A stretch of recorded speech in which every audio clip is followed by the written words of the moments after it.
क्षयी सुख, नाशवान सुख को बंद करो भोगना। अलम विषय वार्तया नरक कोटि बीभत्सया, बंद करो ये विषय वार्ता का चिंतन कथन श्रवण, ये कोटि नरकों जैसा भय प्रदान करने वाला है। अभी तुम्हें समझ में नहीं आ रहा। ये विषय चित्र देखना, विषय चिंतन करना, विषय क्रियाएं करना बहुत करोड़ों जन्मों में किया है। थोड़ा संयम में हो जाओ। मानव जीवन की दिव्यता, आनंद की दिव्यता, उसका अनुभव करो, परमात्म तत्व का अनुभव करो, नहीं पछताओगे। यहां से कुछ नहीं जाना। कह रहे हैं अलम क्षयी सुखा प्रदैर युवती पुत्रादिकैर। ये बहुत बड़ा आकर्षण है हर हृदय में काम का। विपरीत शरीरों को भोगने की प्रबल इच्छा, यही हमारी दुर्गति कराती चली आई है। इसी का आकर्षण रोकना है। यदि हृदय में यह आकर्षण बना रहा, काम सुख के भोग के लिए विपरीत शरीरों के आकर्षण, शरीरों को भोग करके आनंद की अनुभूति करने की इच्छा, ये दुर्गति करा देती है। दुर्गति ये ऐसा दलदल है, इस दलदल में प्रथम बार जब से उतरे आज तक नहीं निकल पाए। धसता ही चला गया जो इस काम भोग रूपी दलदल में गिरा। इसलिए कह रहे अलम क्षयम सुख, नाशवान चिंता शोक प्रदान करने वाले इस सुखाकर्षण से बचो। जो शरीराकर्षण, इससे बचो, नष्ट हो जाओगे। तुम्हारे जीवनी शक्ति एक सीमित है। अभी यौवन अवस्था है, नष्ट कर लो, फिर किसी काम के नहीं रहोगे। ना भगवत चिंतन, ना शरीर चिंतन का रह जाएगा।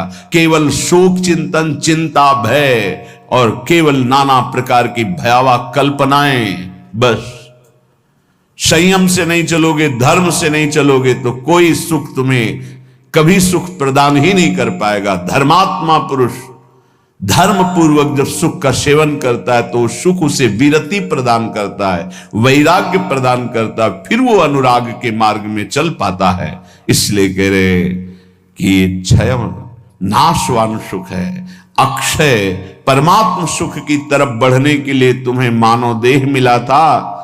लेकिन प्रदैर युवती, मुस्कुराहट, रूपा शक्ति, मृदु भाषण, नाना प्रकार की विलासिता, इसने तुम्हारे मन का अपहरण कर लिया है। बचाओ अपने मन को और मनमोहन की तरफ लगाओ, प्रभु की तरफ लगाओ। मान लो इन महापुरुषों की बात, आज तक कभी कोई तृप्त नहीं हुआ। कोई भी शरीर भोगों से अतृप्त होकर ही मरा और अगले जन्म फिर उन्हीं भोगों में लगा। बहुत सावधान। यदि बात समझ में आ जाएगी तो निहाल हो जाओगे, नहीं समझ में आएगी तो कभी पछताओगे इस बात को सोचकर। ये महापुरुषों के वचन है। धर्म पूर्वक भजन करते हुए यदि भोगों का सेवन करोगे तो वैराग्य हो जाएगा और भगवान के चरणों में अनुराग के मार्ग में चल पड़ोगे, गृहस्थ हो या विरक्त। अधर्म पूर्वक विषयों का सेवन करोगे, मलिन अंतःकरण, रागी अंतःकरण, हिंसक स्वभाव, क्रूर स्वभाव, ससुख वांछा, आसुरी स्वभाव वाला बन जाएगा, जीवन नष्ट हो जाएगा। वित्तादिकैर, धन के द्वारा भोगों को संग्रह करके भोगने की इच्छा, ये महान पापाचरण कराती है।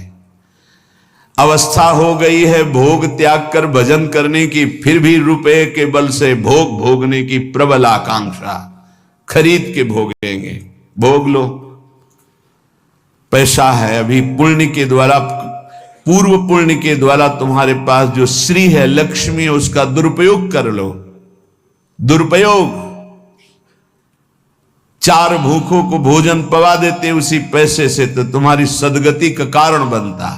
लेकिन चार भूखों से पैसे छीन कर अपनी वासना की पूर्ति में लगा दिया, वो तुम्हारे सर्वनाश का कारण बन जाएगी। किसी को भी बाहुल्यता भोगों की मिलती, संपत्ति की मिलती तो उसके भोग के लिए नहीं, समाज सेवा के लिए मिलती है। तुम्हारा जितना खर्चा है कम से कम खर्चा करके काम चलाओ और तुम्हारे पास जो अधिक संपत्ति है वो दूसरों की सेवा में लगाओ। बीमार की सेवा में लगाओ, असहाय की सेवा में लगाओ, भूखों की सेवा में लगाओ, पशु पक्षियों की सेवा में लगाओ, तो धर्म बन जाएगा। और ये धर्मो रक्षति रक्षिता, ये दुर्गति से तुम्हारे धर्म रक्षा कर लेगा। लेकिन जिनके पास धन बढ़ता है उनके पास दोष बढ़ जाता है। मदिरा पान करना, पैसे के बल से व्यभिचार करना, पैसे के घमंड में आकर दूसरी की जीवों की हत्या कराना, मांस खाना, नाना प्रकार के छल कपट द्वारा पैसा, ये महान नरक की प्राप्ति कराता है, घोर दुर्गति होती है। इसलिए कह रहे वित्तादि बचो, बचो, अधर्म के धन से बचो। ये बहुत प्यारा दिखाई देता है लेकिन तुम्हारा सर्वनाश कर देगा। अगर 1 रुपया धर्म का आ जाए तो बुद्धि भ्रष्ट होना शुरू हो जाती है। फिर तुम बड़ी बड़ी संपत्तियां छल कपट से एकत्रित करोगे, तुम्हारी दुर्दशा क्या होगी। श्रीपाद कह रहे विमुक्ति कथप याप्यलम मम नमो विकुंठ श्रेय। जो ऐसे आचरण करते हैं मुक्ति की चर्चा उनके लिए बेकार है। ममता रत सन ज्ञान कहानी, अति लोभी सन विरति बखानी, कामी समझिम हरि कथा, ऊसर बीज बे फल दशा। जैसे ऊसर भूमि में बीज फेंक दो बेकार चला जाएगा, ऐसे कामी पुरुष से भगवान के अनुराग की बात करो, ममता रत से ज्ञान की बातें करो, लोभी से वैराग्य की बातें करो, बोले सब बेकार हो जाती है। इसलिए बेकार हो जाती है कि उनके हृदय में इतनी मलिनता है को समझ ही नहीं पाएंगे। श्रीपाद कह रहे यद्यपि हम चर्चा कर रहे हैं कि अलम छई सुख प्रदैर युवती पुत्र वित्तादिकैर, पर फिर भी ये चर्चा बेकार है, क्योंकि ऐसे भोगी पुरुषों को चर्चा विमुक्ति की, मोक्ष की, परमार्थ पथ की समझ में ही नहीं आएगी। फिर भी हमारी प्रार्थना है कि आप समझने की चेष्टा करें। ये तुम्हारी संपत्ति, ऐश्वर्य, पुत्र, वित्त, स्त्री, परिवार, संबंधी, ये सब एक दिन तुम्हें छोड़ देंगे। तुम्हें अकेला यहां से जाना होगा। तुम्हारे पाप कमाए हुए और पुण्य कमाए हुए वही दोनों साथ जाएंगे।